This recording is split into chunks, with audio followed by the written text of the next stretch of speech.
Bismillahirrahmanirrahim. Assalamu alaikum.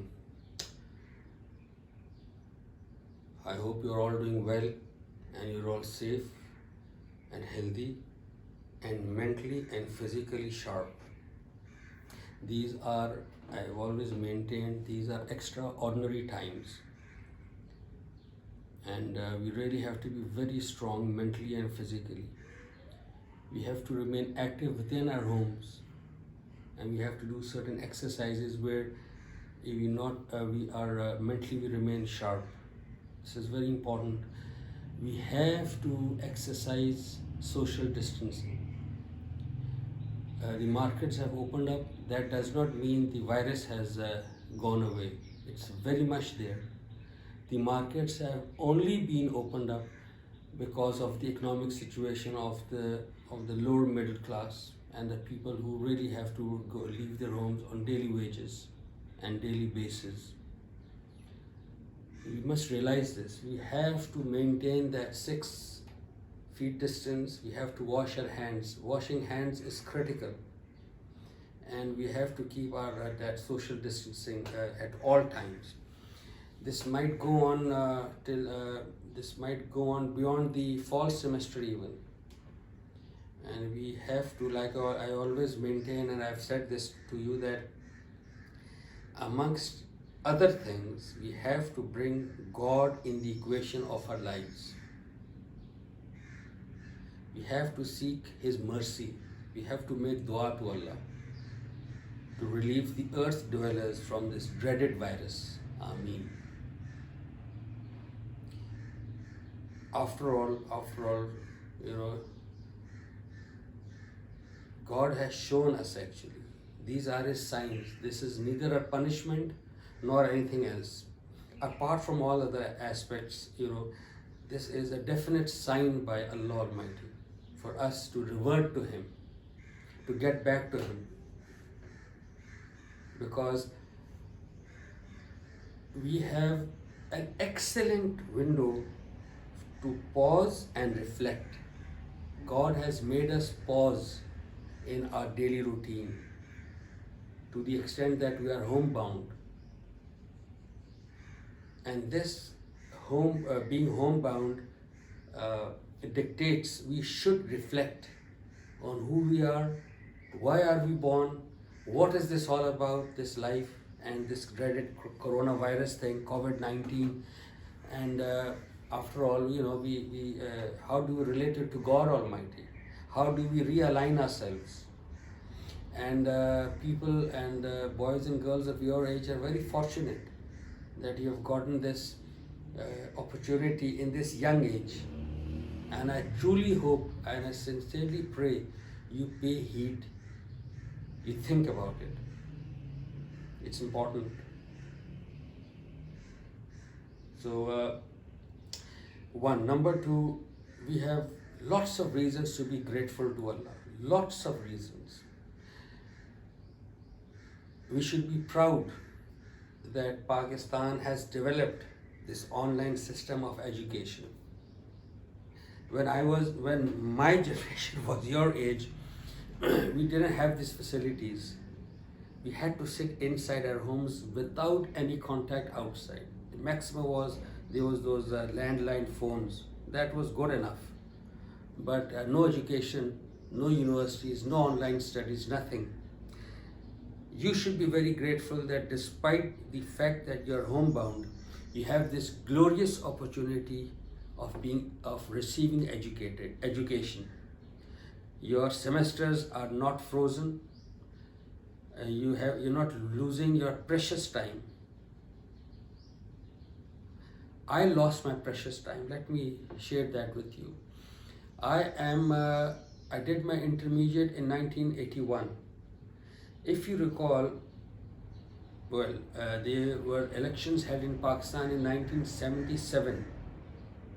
Okay, and because of some political turmoil, the intermediate examinations, instead of being conducted in March or April 77, it was conducted in September.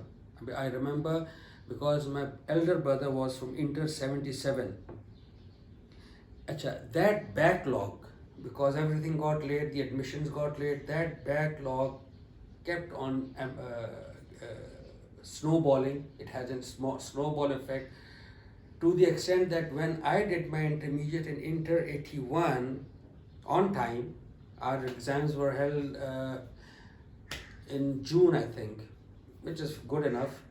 And but June of 81, I took my intermediate exams. September or October 81, I got my result.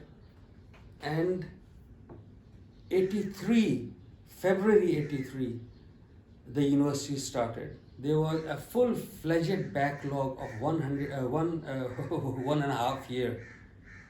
So this is, if you gather this, if you correlate the wastage of man hours of the youth of a country, the whole youth of whole generations, 1.5 year being lost. If you calculate it into monetary terms, it will come into, I think, billions of dollars. We don't realize this thing. In your case, you are very fortunate.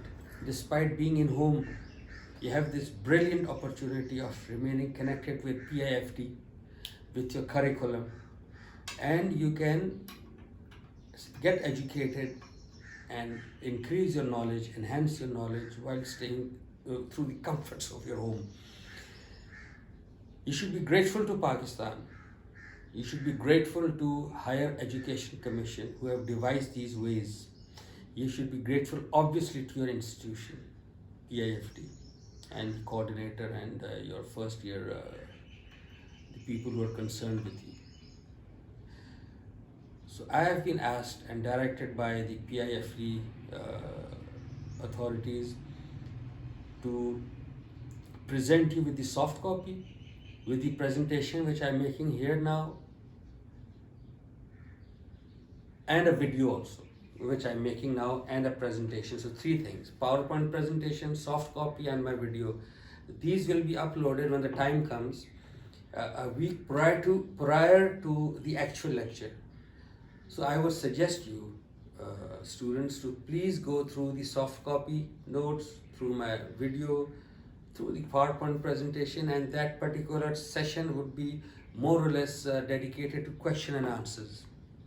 Well, questions I'll be answering. So, take pride in this. Do something worthwhile with yourself. It's very easy, students, it's very, very easy to find loopholes in a system. It's very easy to criticize a system. It's very easy to lament and raise hue and cry and to criticize things. But it takes a lot of guts to accept the system that is being presented to you and to make the most of it. So I would suggest, and I really hope that you'll go for the latter case, that you'll do something worthwhile. Okay, I'll just try to go through the slides, and we'll take on from there, and inshallah you can give your suggestions also later on. I don't think you'll have time for suggestions, by the way, but you'll be having these content in the Microsoft class, something which the PIFT has suggested, a uniform platform, and we'll take on from there. Okay, the topic, the remaining lectures, beta, are namaz, zakat, roza, hajj. There are 6 total actually. Namaz, zakat, roza, and hajj are 1. Then we have got these 3. Then you have the gender interaction. Then we have marriage, divorce, and children, and preaching Sharia. So you have these 6 topics. All of the topics are important. You know what? You are the adults, young adults of Pakistan. You are fast approaching the age of marriage, and I wish you the best of luck in your marriage endeavors. I hope you all have get around to great spouses, inshallah. But beta, it is so important to understand the rights of husband and the rights of a wife. It's so important to understand the gender interaction, how the boys and girls in a university, for instance, how to interact with each other. So I'll be doing, and obviously on the the ibadat, roza, hajj, zakat, and all this stuff. Like always, I've always tried to suggest to develop a conscious relationship with God Almighty, with what He wants from us. This is so important. This is very important. We have to realize, why do we have to offer praise? Why do you have to? We are now in the month of fasting. Why do you have to remain hungry and avoid even the halal things, which are pak, which Allah says you can eat? Why Allah wants us to, refrain from these eating halal things from morning till dusk? What is the rationale behind it? We'll see that, inshallah. And gender interaction. How do boys and girls interact with each other? What is God's take on this? Why does God wants us to do certain things when we are interacting with the opposite gender? Why are there certain, so to speak, protocols? There's a reason behind it. So we'll do all that, inshallah. So today we have this lecture 11. We're going to go from lecture 11 to 16. So I'm doing this lecture number 11, the first one, which is namaz. It says the crux of our existence. Crux means the basis of our existence. So God says here that I have not created jinns nor men except to worship me. Very popular, famous ayat. Surah Zariyat, 51st Surah, and ayat number 56.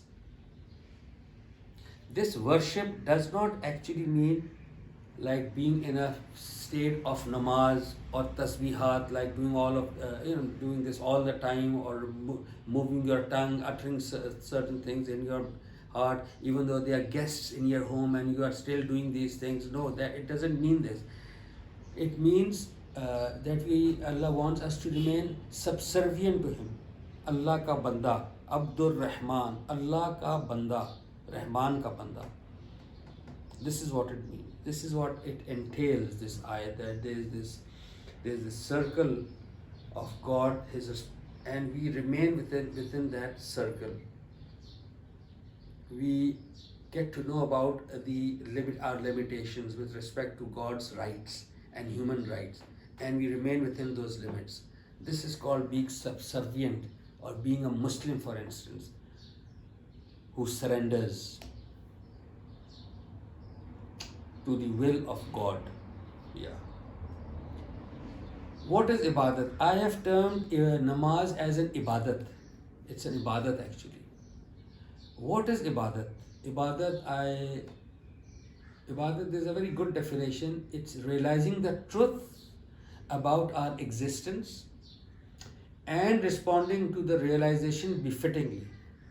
Yani, we realize who we are, there's a God, we have to die, what after death? And we realize that there is something there, and we respond to that realization befittingly. Meaning that we get back to God and see how He wants us to do things. And because a human soul and a human body, and we all of us have a body and a soul.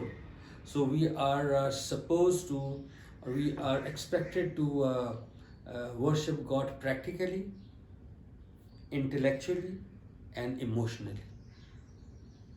Okay? Emotionally, why?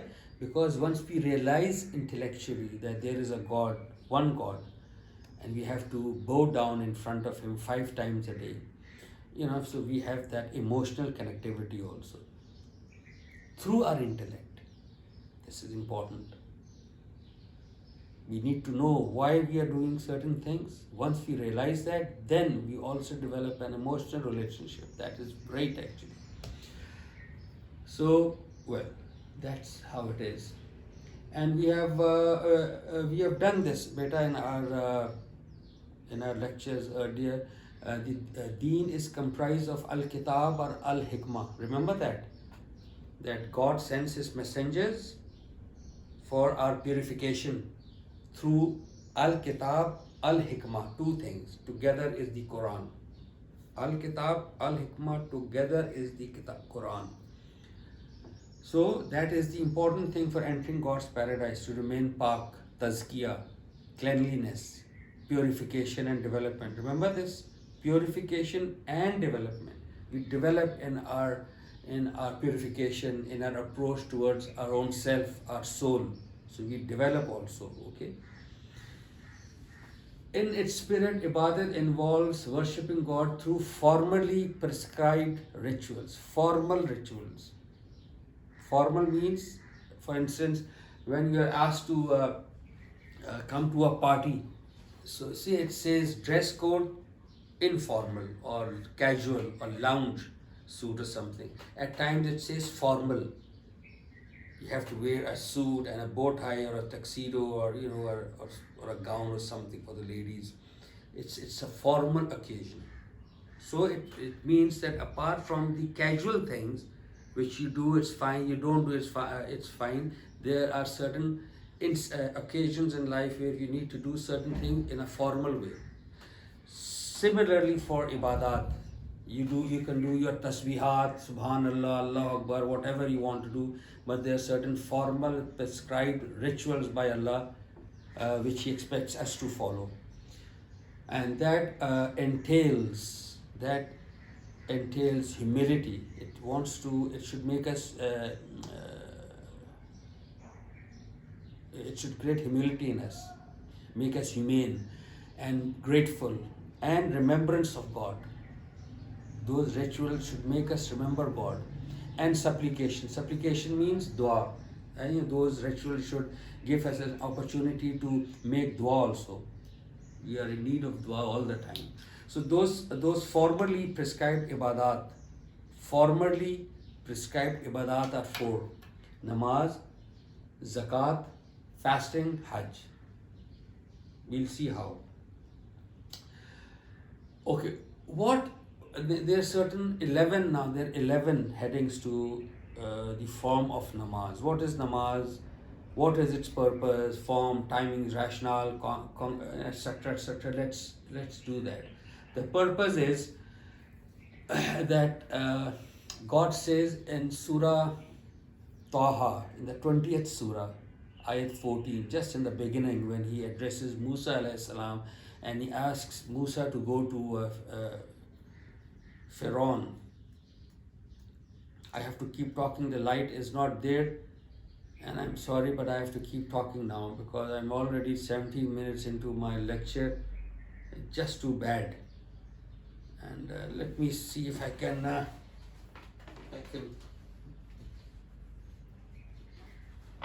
well, welcome to Pakistan. This is very sad, yeah, this is load shedding. So just give me a second.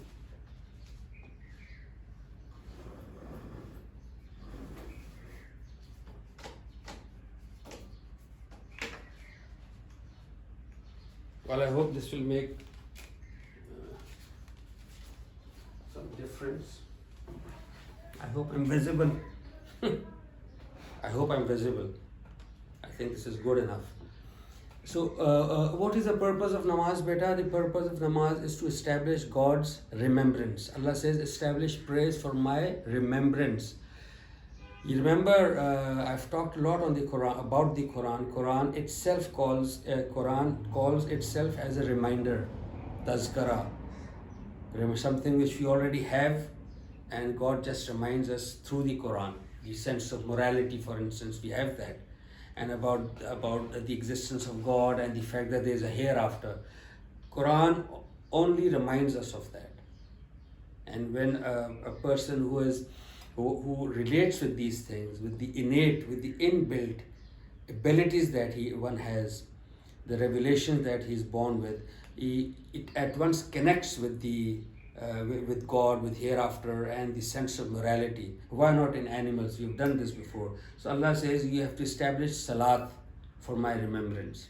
What do I do in salat? You basically, we recite the Surah Fatiha and some surah, which in itself is a reminder. So through the namaz, we are reminded of Allah at all times, 5-time phrase. And remembering God in turn enables humans to also purify themselves. It says in a very famous surah, Surah 87, Surah Ala, very popular. The Holy Prophet used to recite it, I think usually on Fridays also, Friday prayers. It says, He has succeeded who has purified himself. He has succeeded who has purified himself, and he remembered the name of his Lord, so he prayed. Namaz कायम की उसने. Okay, so this is important. How did we get our formal prayers? From where did we get those 5 prayers? This is a question which can be asked by even Muslims and non-Muslims. And so he and his companions obviously used to offer 5 times a day, and this practice continued even after he left the world. And just like the Quran has come down to us through ijma and tawatur. Quran has come down from God on the Holy Prophet. He gave it to his companions. Look at me. Unanimity, consensus, ijma, and it has come down to us, tawatur, uninterrupted continuity ever since, without any gap, ever. So we are very confident we have the same Quran. Remember this Quran? I've got it here. So we are very confident we have the same Quran text. Interpretations can vary because they are human interpretations and human translations. Arabic remains pristine and intact and fully in order as revealed by Allah on His Messenger. So this is how we got the namaz also. It's just a matter of the Prophet offering them, giving it to the companions who took it as it is, and it has come down to us as it is. We'll see a very interesting point later on, but this is how the namaz has come down to us. Here. What are the components and aspects of formal prayer? Formal prayer, which is the first prayer. Okay? Formal are, obviously you do certain actions, amal, and certain utterances, which are azkar, zikr, uski jama hai azkar, or amal ki jagah hai amal. So there's certain postures, ye amal kar raha hu na, I'm doing certain action like this, and certain utterances. And both of them, listen students, both of them have certain binding postures and utterances, and certain optional postures and optional utterances. Very interesting point. Meaning, in that first namaz, beta, some of the things, some of the actions, some of the utterances are mandatory. You have to do them. Some are optional. We'll see how. And obviously, beta, the good point is for you to understand the Muslims have understandably differed in optional components. Not in mandatory, not in obligatory ones. Everybody does like this, Allahu Akbar. Everybody. Everybody does ruku. Everybody does sujood. Everybody sits down. And everybody recites the Surah Fatiha and the Surah. These are mandatory things. They're very interesting. So this is what makes namaz basically beta a personal statement. It's a personal statement with God. You have your bank accounts. What do you do with your bank accounts? Are the bank accounts in the bank all similar? No. They're not similar. Some of them are the billions of rupees. Some have only 10 rupees, 5 rupees, 5 lakh rupees. These are personal statements. That is why when you get a statement from the bank of your account, it's called a personal statement, which is between you and the bank. Similarly, namaz is a personal statement between you and your God. Therefore, Allah in His wisdom has kept certain actions obligatory, which we have to do. Certain are non-obligatory. And certain utterances are mandatory, obligatory. You have to do them. Uske bagair namaz nahi hoti. And certain are optional. For instance, I've told you, I've shared with you in your sajda, and when you're sitting, before saying the salam, you can make dua, supplications to Allah, or make dua to Allah in your own language. Punjabi, Saraiki, Pashto, Balochi, Sindhi, Hunza की जो language, any language, that is how you relate to God Almighty. Because your requirements, beta, and my requirements are very different. We are a generation apart. So my aspirations cannot be your aspirations. Your aspirations cannot be mine. Your aspirations remain with you, mine with mine. So we relate to Allah with our set of aspirations. That is why the certain things are optional, and this is where the Muslims differ actually. Okay. The binding postures. What are the binding postures? The binding postures are raising your hands, Allahu Akbar, standing while facing the Kaaba, once in each unit, inclining, doing ruku, and then standing up after ruku, Sami Allahu liman, you stand up like this, and then you do your sajda twice, and you sit after 2 rakats. You sit and then you face towards the right. Assalamu alaikum wa rahmatullah. You can only do it once, you can do it twice only. Once is also there, so you have the option of doing twice. Remember this. And when you do Allahu Akbar, you can close your hands like this, or you can leave them hanging down. That does not matter. That is optional. You can put your hands here or somewhere like here. That doesn't matter. These are optional things. Human beings have this capability of adopting and adapting to differences of opinions. So that is fine. And if somebody is doing so, not somebody, everybody does so in the sphere of things which are optional. Okay. The optional parts are, yeah, I've done this with you. The essential utterances, जो चीज़ आपने utter करनी है, वो essential है, जिसके without which you cannot have the namaz, is obviously reciting Surah Fatiha in each rakat, followed by some passage in the Quran in the first 2 rakats. If you are doing 4 farz, in the 3rd and 4th rakat, you may not add Quran passage with it, but you have to recite the Surah Fatiha. Saying Allahu Akbar as we do, and very important, Sami Allahu liman hamida Rabbana wa lakal hamd. This is important. We have to say this. You know what it means? These are glorious words. This means God heard the one who praised him. Sami Allahu liman hamida. Sami Allah, sun li Allah ne uski jisne uski hamd ki. God heard the one who praised him. And what do? We say Rabbana lakal hamd. Oh God, for you is all praise. And you know what we do? We go to sujood, sajda. We keep our forehead here on the ground in front of Allah Almighty, the creator, the sustainer, the provider of the universe. If you make namaz, students, I would really suggest you, not advise you, I can only suggest you, if you know your namaz, excellent. Learn it, learn the translation now. From A to Z, you must know the translation.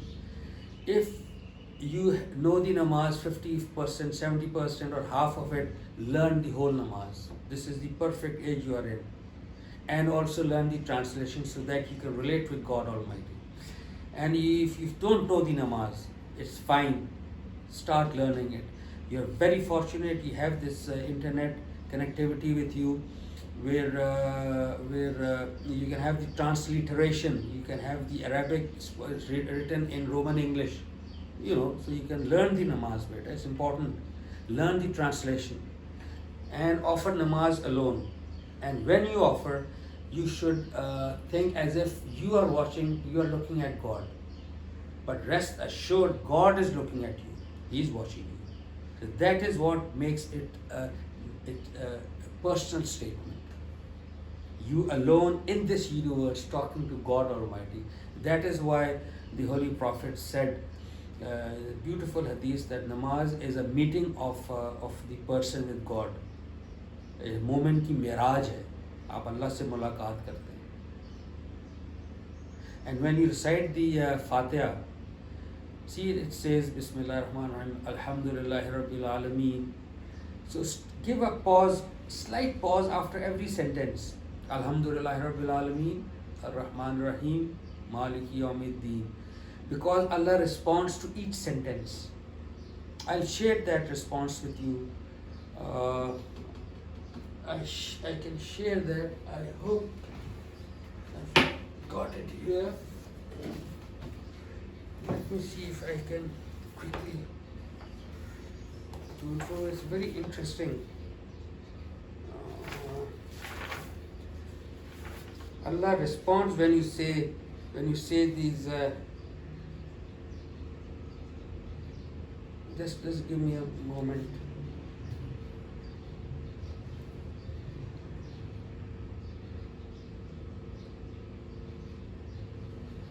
$268.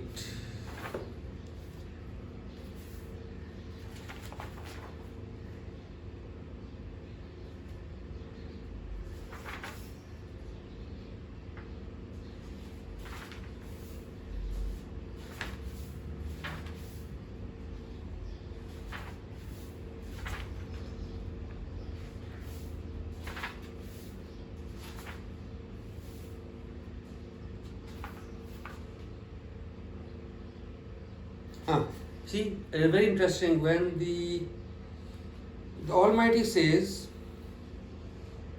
the prayer without Surah Fatiha is incomplete. Okay, it is incomplete. It is incomplete. This is what the Prophet said.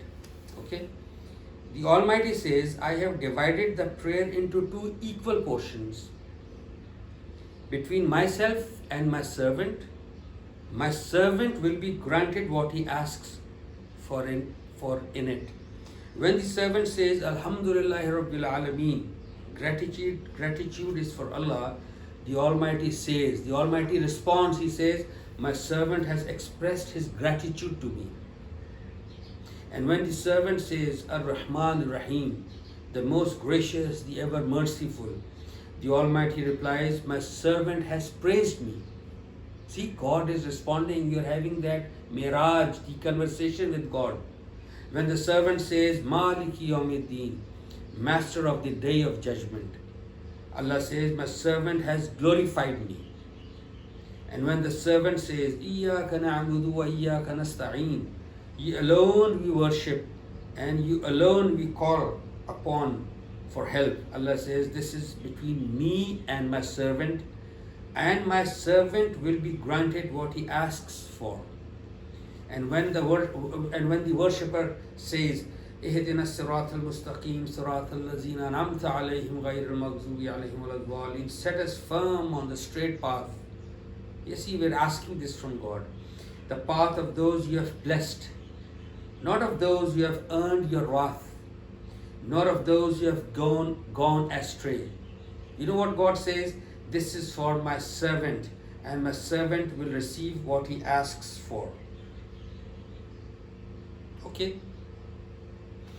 So when you recite the Surah Fatiha, beta, recite it with a pause in every ayat. That is how you relate with Allah. And where are we now? Yeah, okay. Rest of the utterances are optional, left at the individual's discretion to choose. For instance, when you do Subhana Rabbiyal Azim or Subhana Rabbiyal Ala, you do At-Tahiyyatulillahi, you do that, even though they are optional, but you do them as you have learned.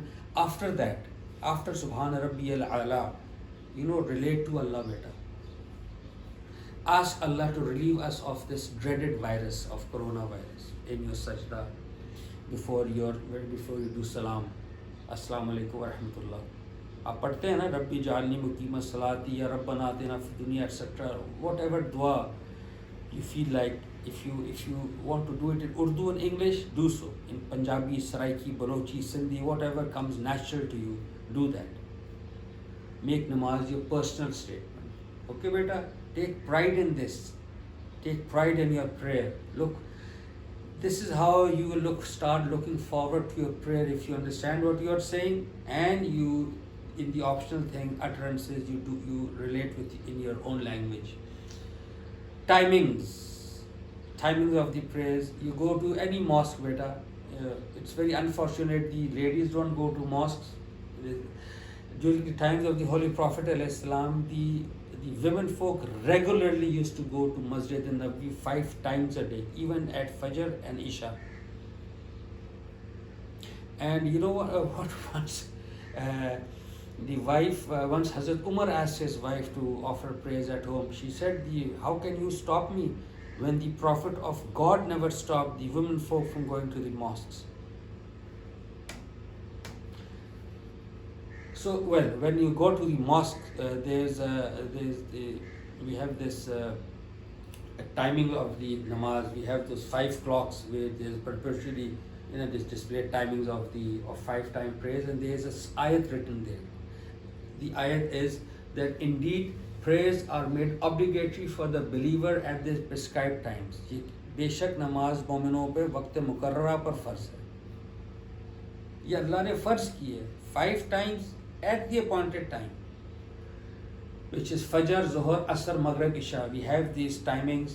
The rationale is that at different times of the day Allah wants us to relate to Him. We remain connected with God Almighty throughout the day, throughout our lives. Congregational prayers, ba jamaat namaz, you have 27 times darja. Ghar mein aap single time hai, which is fine. And the reason for masjid is that when the society members go and meet there, you come to know about your neighbors, their welfare and all these things. It's a good thing. But namaz at home is a bona fide, fully established namaz. That is why the namaz is 27 times better in the mosque. Otherwise, God would have said, I do not accept namaz at home. Okay, beta? So, I'm going to put a question to you, and I would want you, and I'll ask you in the lecture then, when we have this discussion. There's a hadith, whereas it says here, in the hadith it says the reward mentioned for it is 27 times as much as of saying it at home, which means 1:27, which means that namaz will be accepted, fully established at home also. There's another hadith where the Holy Prophet is reportedly, he said that those people who do not come to the mosque for their prayers, I feel like going to their homes and burn down their homes to the ground. How do you reconcile this with 27 times reward? So think over it, and I'll ask this question, we'll discuss it then. Yeah, don't stop the female devotees of God from visiting His house. This is what it says.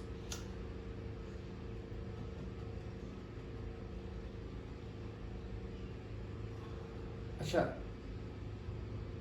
about namaz, there's one thing. There are 2 things I'm going to tell you now. One, that God says, remember me profusely, profoundly, at all times.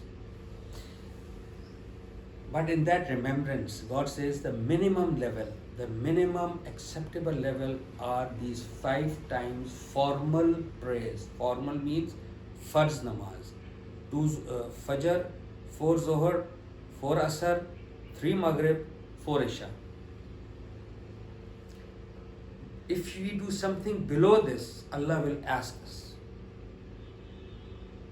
He's going to ask us, why didn't you offer these 5 times prayers? Similarly, in zakat, we'll do it inshallah. In zakat, Allah says, give lots in charity to me. For instance, Bill Gates has given $100 million for this vaccine, COVID-19 vaccine research. But Allah says there's a bare minimum requirement, which is zakat. You can give millions and billions in charity, but you know what? I want this a percentage, Allah has said. That is why zakat has a percentage and charity doesn't have a percentage. Charity can be 1 rupee, 1 billion rupees, 10 rupees. Zakat has to be prescribed as per schedule. given by God Almighty. And the obligatory prayers, why are they important? Because it says in Surah Tawbah, beta, Surah Tawbah 9, Surah 5th ayat, but if they repent and establish praise and pay zakat, then open the way for them, then don't get after them. If in a Muslim place, if the Muslim who calls himself a Muslim offers praise and pays his zakat, then leave him. He's doing fine. These are my requirements. If you look at it closely, what does these two things depict? Praise, Hakuk Allah. We have these two things with us as a human being. What do we have? We have, as a human being, we have God.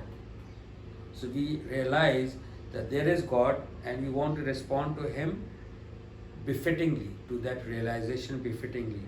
That is where the formal prayer comes in. Farz namaz, jo Hakuk Allah ke saath connectivity, it connects you with Hakuk Allah, the rights of God. And then there is Zakat, Hakukul Ibad, because as a human being, we are not alone in isolation. We have our parents, our siblings, our neighbors, our friends, our people in our offices and all around. Till our death, we are surrounded by people, so we have to fulfill those rights. Those rights, apart from being many of them, we know them, the bare minimum requirement is zakat.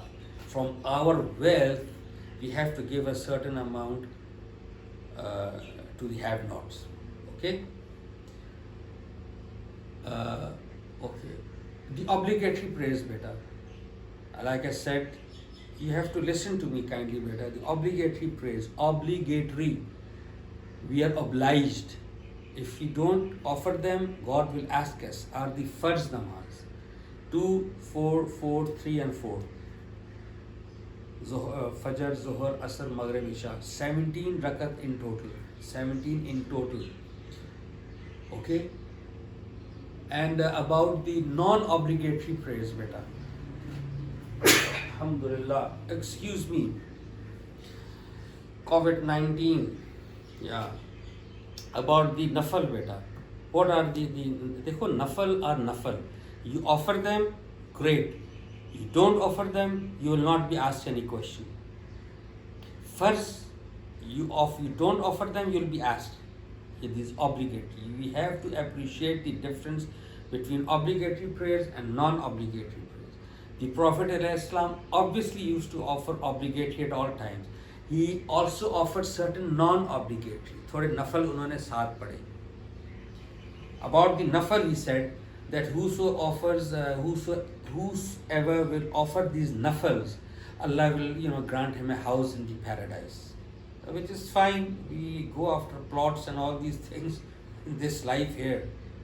So why not for a plot and a house in the hereafter? So, but the first namaz remains first. Remember this. This is important. That do offer the nawafil, but understand why. The obligatory are obligatory, the non-obligatory are non-obligatories. What are those non-obligatory prayers now? Jo Allah ke Rasul Sallallahu Alaihi Wasallam used to offer with the farz, which those are 2 nafal with fajr. So you have 2 sunnat. He used to offer them, therefore it's sunnat. So 2 sunnat, 2 farz. In the 4 farz of Zuhr, 4 sunnat before that and 2 sunnat afterwards. In the 4 farz of Asr, this is slide number 24. Slide number 24. In Asr, only 4 farz. That's it. No 4 sunnat before. He never offered them. Maghrib, 3 farz and then 2 sunnat only. Only those 2 after the farz. And the best of all, Isha, only 4 farz, the farz and only 2 sunnat with it. That's it. This is the namaz of Holy Prophet ﷺ which he offered in Isha. Okay? And he used to offer these nawafil regularly. So much so that if he even skipped them, or he missed them for certain reason, he used to offer them at some other time. Now, an interesting question which everybody asks is about witr. What is witr? Witr beta is witr in Arabic means odd. 1, 3, 5, 7 odd number is witr, and it's the namaz of tahajjud. The Holy Prophet ﷺ had to offer tahajjud also. There were 6 namaz binding on him. Apart from the 5 of ours, tahajjud was binding on him actually. Surah Muzammil testifies this, and in Surah Bani Israel also there is a verse which asks the Holy Prophet to offer tahajjud regularly as a first namaz. हमारे लिए तो नफल है. The time of tahajjud is from midnight, past midnight till the end of Sari now. ठीक है ना? And it was obligatory, and he used to offer 11 rakats of tahajjud. 11. He used to offer minimum 3, maximum 11. 3, 5, 7, 9, 11. What is the rationale behind it? Why? If you recall in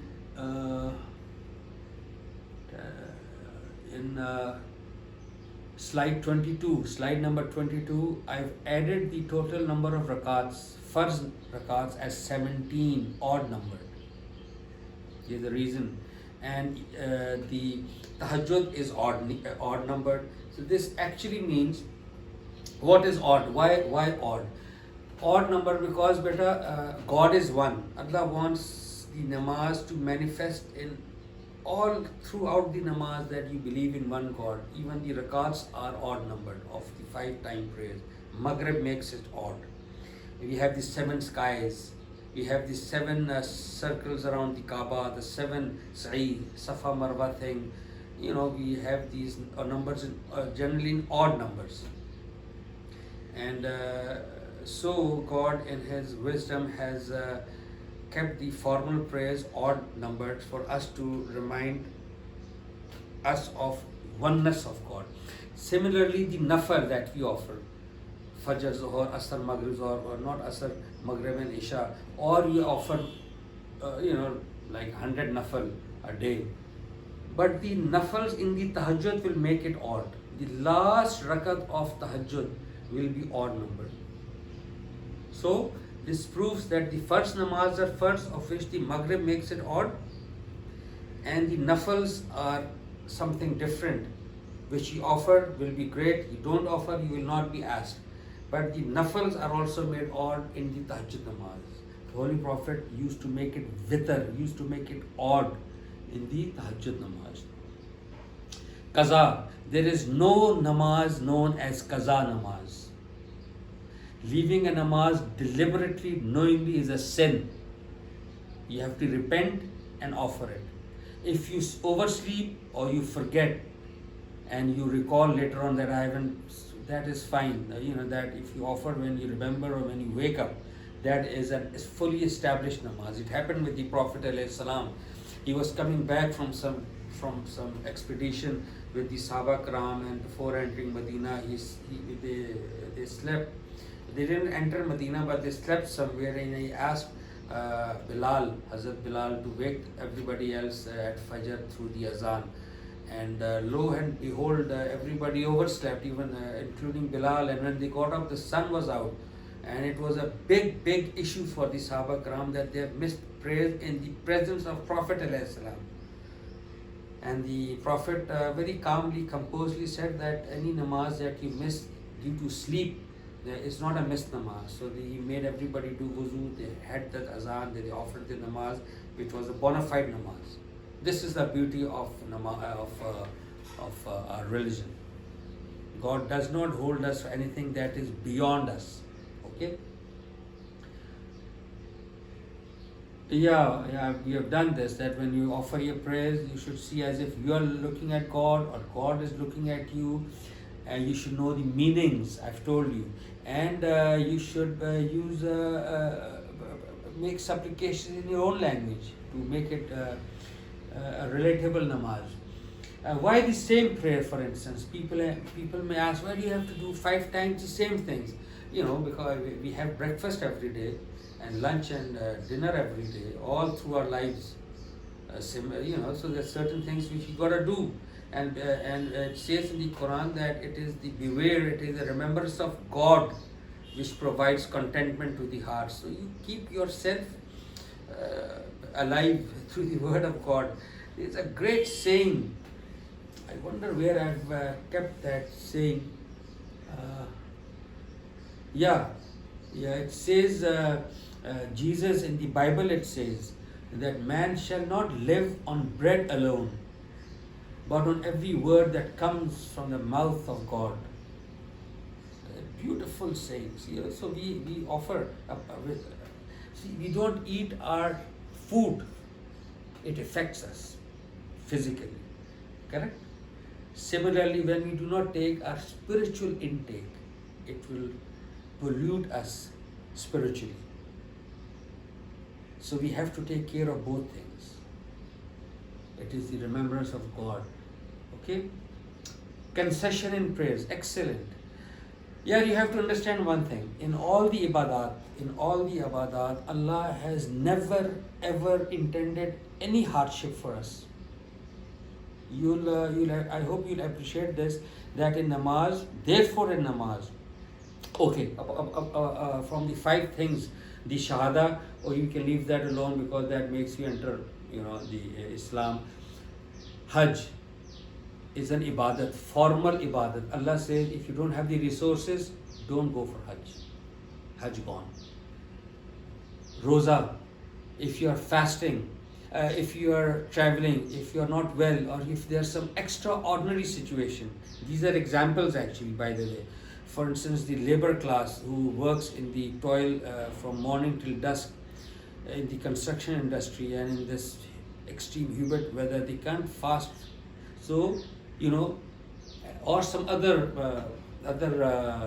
very plausible reasons or cogent, convincing reasons, Allah says you don't fast in the month of Ramadan, complete the count later on. You can fast in the month of December, when it's easier, for instance. So, again, no hardship.